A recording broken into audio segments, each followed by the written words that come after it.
রাষ্ট্র কাঠামোর পরিবর্তন না হলে স্বৈরতন্ত্র বারবার ফিরে আসবে, তাই এর পরিবর্তনের দাবি জানিয়েছে এনসিপি।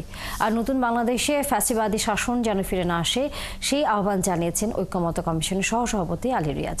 শনিবার সংসদ ভবনের এলডি হলে সংস্কার নিয়ে বৈঠকে এসব কথা বলেন তিনি। বৈঠকের শুরুতে আলী রিয়াজ জানান, কমিশনগুলোর সুপারিশে যা যা একমত হয়েছে সেগুলো চিহ্নিত করা হয়েছে। এরপরে জাতীয় সনদ তৈরি করা হবে, প্রয়োজনে আলোচনা অব্যাহত থাকবে বলেও জানান তিনি। এ সময় নাহিদ ইসলাম বলেন, জুলাই গণঅভ্যুত্থানের মধ্য দিয়ে দেশের নতুন আকাঙ্ক্ষা তৈরি হয়েছে। দেশের সংবিধান এবং রাষ্ট্রীয় প্রতিষ্ঠানে দলীয়করণ করা হয়েছিল। সেই রাষ্ট্র কাঠামোকে একই রকম রাখলে ফ্যাসিবাদী বৈশিষ্ট্য থাকবে তবে বলে মনে করেন তিনি। দলটির সদস্য সচিব আক্তার হোসেন বলেন, নির্বাচন প্রলম্বিত করার পক্ষপাত নয় এনসিপি। বিচার ও সংস্কারের দৃশ্যমান রোডম্যাপ দিয়ে নির্বাচনের দিকে যেতে হবে। যেন বাংলাদেশে ফ্যাসিবাদী শাসন ফেরত না আসে, যেন বাংলাদেশে গণতান্ত্রিক প্রতিষ্ঠানগুলো স্থায়ী রূপ নেয় এবং যেন মানুষের অধিকার প্রতিষ্ঠিত হয়, যেন গুম, খুন, বিচার বহির্ভূত হত্যা এবং সমস্ত রকম নিপীড়ন আমরা মোকাবেলা করতে পারি, তার যেন সেই ব্যবস্থাগুলোকে আমরা অপসারণ করতে পারি। আমাদের সংবিধানে এক ব্যক্তিকেন্দ্রিক একটি কাঠামোর বীজ বপন ছিল, ফলে সেই রাষ্ট্র কাঠামোকে অক্ষুণ্ণ রেখে আসলে যেই ক্ষমতায় যাক না, যেই রাষ্ট্র পরিচালনার দায়িত্ব পাক, তার ভিতরেও ফ্যাসিবাদী প্রবণতা থাকবে, স্বৈরতান্ত্রিক হয়ে ওঠার প্রবণতা থাকবে। সেই জায়গায় রাষ্ট্রের মৌলিক সংস্কার, সেক্ষেত্রে আমরা সংবিধান, প্রধানমন্ত্রীর ক্ষমতা, বিচার ব্যবস্থায়, নির্বাচন ব্যবস্থা ইত্যাদি বিষয়কে আমরা জাতীয় নাগরিক পার্টি বিশেষ গুরুত্ব দিচ্ছি। জাতীয় ঐক্যমত্য কমিশনের সঙ্গে জাতীয় নাগরিক পার্টির বৈঠকের আরও খবর জানাতে যুক্ত হচ্ছেন সহকর্মী রাশেদ আনিস। রাশেদ, এই বৈঠক আর কতক্ষণ চলবে এবং আলোচনার কোন কোন বিষয়গুলো গুরুত্ব পাচ্ছে? বৈঠক কিন্তু শুরু হয়েছে সকাল থেকে, বৈঠক কিন্তু এখনও চলছে। সকাল 10টা থেকে বৈঠক শুরু হয়েছে। এর মাঝে কিন্তু একবার বিরতি দেওয়া হয়েছে দুপুর 1:30টার দিকে, অর্থাৎ বৈঠক শুরুর 2.5 ঘন্টা পর কিন্তু একটা বিরতি দেওয়া হয়েছে। সেই বিরতিটি কিন্তু শেষ হয়েছে দুপুর 3টায়। 3টা থেকে কিন্তু আবারও বৈঠক চলমান রয়েছে। মূলত এখন 3টি বিষয় নিয়ে তারা পর্যালোচনা করছেন, তারা আরও বিস্তর আলোচনা করছেন।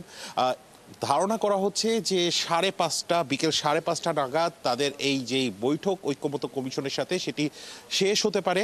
আমি যদি খুব সংক্ষেপে বলি, যে আমি বলছিলাম যে মাঝখানে একটি বিরতি দেওয়া হয়েছে, সেই বিরতিতে কিন্তু বেশ কিছু বিষয় নিয়ে আলোচনা করা হয়েছে।